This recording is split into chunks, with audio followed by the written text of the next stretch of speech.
Let me ask you a question. Are you interested in persuading people to your way of thinking? Do you want to help people see things from your point of view? Well, stay tuned. Don't move, because in this video, we're about to discuss concepts from one of the best-selling books on influence and human behavior of all time.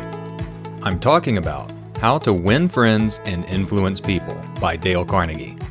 Part 3. How to Win People to Your Way of Thinking. Let's get right into it. Principle 1. The only way to win an argument is to avoid it. When you argue with someone, you challenge that person's ego, which will cause the person to become adversarial. The whole exercise is futile because you're unlikely to persuade that person to your way of thinking. To the contrary, they will resent you for arguing with them. In this way, if you win an argument, you may gain a petty intellectual victory, but you will lose the other person's goodwill. So, the next time you feel the urge to argue with someone, stop and remember this. Nobody really wins an argument. Principle 2. Show respect for the other person's opinions. Never say you're wrong. When we realize we are wrong about something, it's quite easy to admit it to ourselves. However, when someone tells us we're wrong, we often become defensive and double down on our flawed beliefs. Therefore, if you want to effectively persuade someone, never rebuke them. Instead, delicately guide them in the direction you would like them to go. A little diplomacy will have a big impact. Principle 3. If you're wrong, admit it. When you admit you're wrong, a would-be critic will feel the need to defend you instead of condemning you. On the other hand, if you try to hide your fault, the critic will have no problem chastising you. Therefore, when you realize you've committed an error and you know you're going to receive condemnation, admit your wrongdoing as quickly as possible and with enthusiasm. Don't give the other person a chance to condemn you. Instead, beat them to the opportunity and criticize yourself. Principle 4. Begin in a friendly way. Friendliness begets friendliness. In other words, when you're nice to someone, they'll feel compelled to be nice to you. Friendliness disarms a would-be opponent and brings that person over to your side. It makes that person eager to help you. So, shower people with kindness, and they will return the favor. Principle 5. Get the other person saying yes immediately. When someone says no, it creates a psychological barrier between you and that person, a barrier that is very difficult to overcome. However, if you can get a person to agree with you and say yes, they are much more likely to continue agreeing with you. Thus, at the beginning of a conversation, try to ask questions that will elicit a yes, and you will find that people are much more open to suggestion and much more likely to agree with you later on. Principle 6. Let the other person do the talking. When you talk about yourself, people tune out because they are interested in themselves. Nobody likes to hear someone brag about his or her achievements. However, most people are desperate for a good listener. Therefore, instead of talking about you, ask the other person questions and let him or her do all the talking. Principle 7. Let the other person take credit for the idea. People tend to have much more faith in their own ideas than they do in the ideas of others. Although most people want to be credited with an idea, clever people understand that it's the results we should be focused on, not the credit. Therefore, instead of selling people on an idea, an effective persuader guides others toward the idea he or she wishes to convey and lets the other person have the credit and the resulting feelings of importance. A person who does this will have no problem achieving the results he or she wants.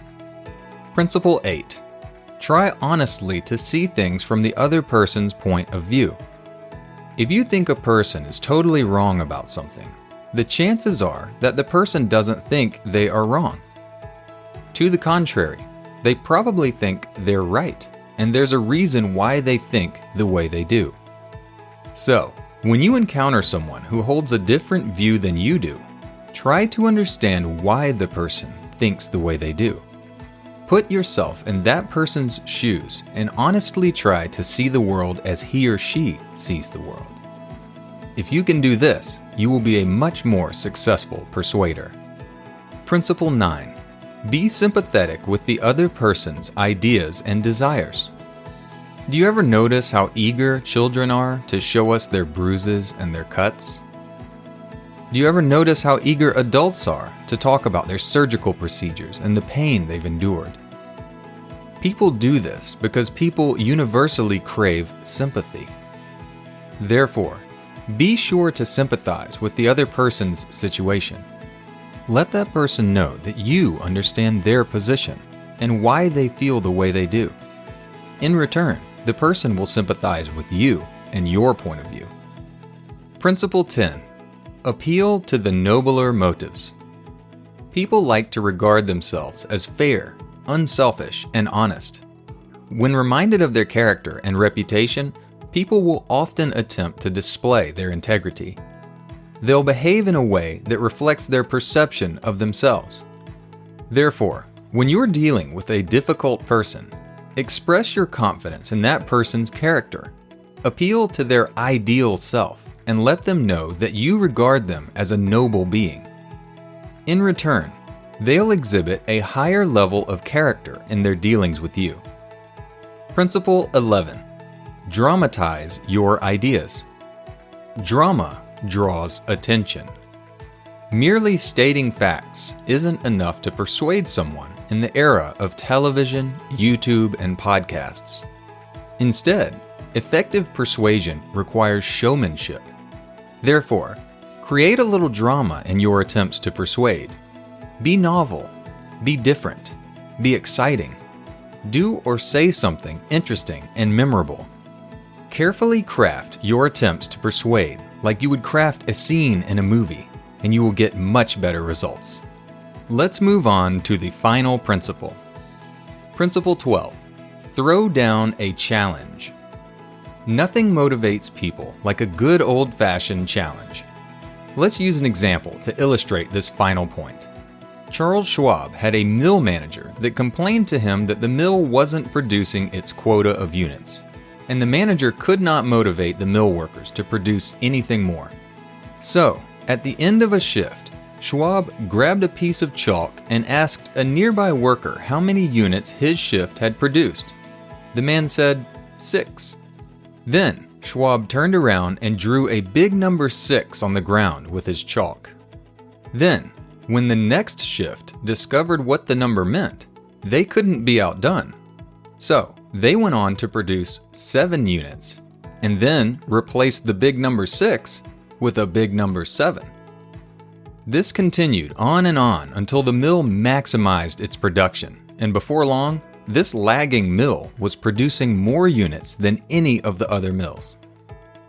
Now, let's recap the 12 principles for how to win people to your way of thinking. Principle 1. The only way to win an argument is to avoid it. Principle 2. Show respect for the other person's opinions. Never say, "You're wrong." Principle 3.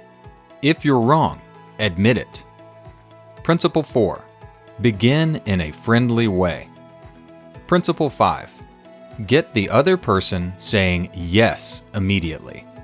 Principle 6. Let the other person do the talking. Principle 7. Let the other person take credit for the idea. Principle 8. Try honestly to see things from the other person's point of view. Principle 9. Be sympathetic with the other person's ideas and desires. Principle 10.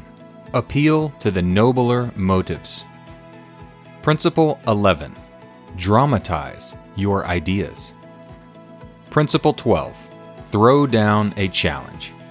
I want to thank you from the bottom of my heart for watching this video all the way to the end. If you loved it and you want more content like this, please, please, please smash like and subscribe to my channel. And I'll see you next time on Mentally Fit.